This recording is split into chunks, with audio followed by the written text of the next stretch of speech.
My painting process video today carries on from last week, and I think this is going to be a series of pieces as well. I'm quite enjoying doing them, and I hope you're enjoying watching them too. Last week I talked a little bit about working through your layering fear. So, I have this thing, and from the comments I could tell that I'm not alone with this.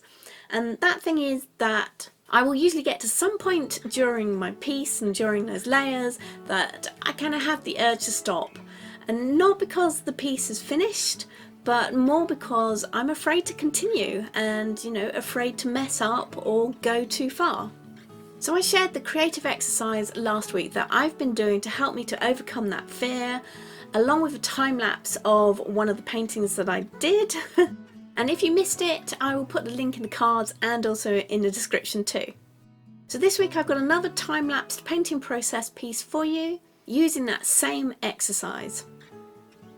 And I've talked about letting go in my videos before about, trying to be a bit freer with your art. Some people can just do it naturally. I'm not one of those artists, but the more I work on it, the more I can be more comfortable with letting go and learning to trust myself. So I'm hoping that by me sharing this with you, that it will help with your work as well. The way I kind of came into art was pretty much sort of working to a brief. And I think when you're working to a brief, it's a totally different type of process, it can be.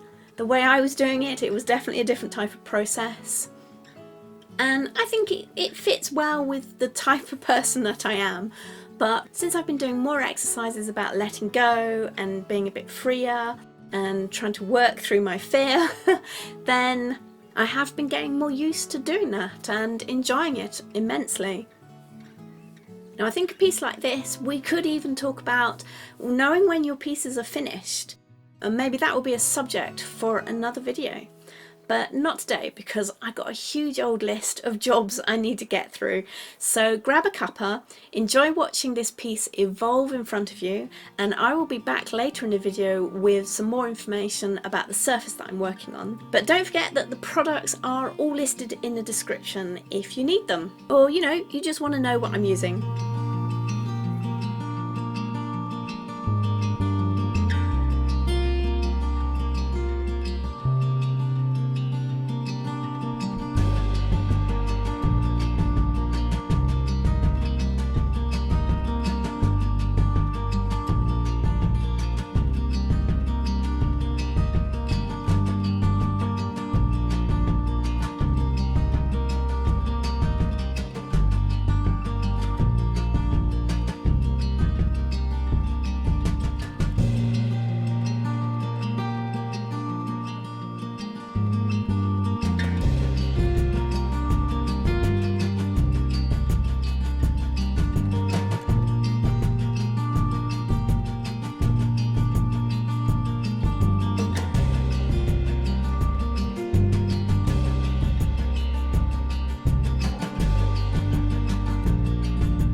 was working in my junk journal again today, and there was actually a fold out page in this journal, and I've been wondering what to do with that page for a while now. I've got a few of these journals, they've all got this lovely fold out, and I've been keeping that lovely fold out nice and pristine. But I thought this would be a perfect kind of exercise to put on there. And it's interesting to sort of work on a different size and shape to what you usually do, so it was fun to change that up. Now I'm thinking that I might have to start taking these to a canvas. What do you think? If you're looking for some voiced mixed media tutorials where I go into some more details and talk through the steps, then watch these next, and I'll see you there.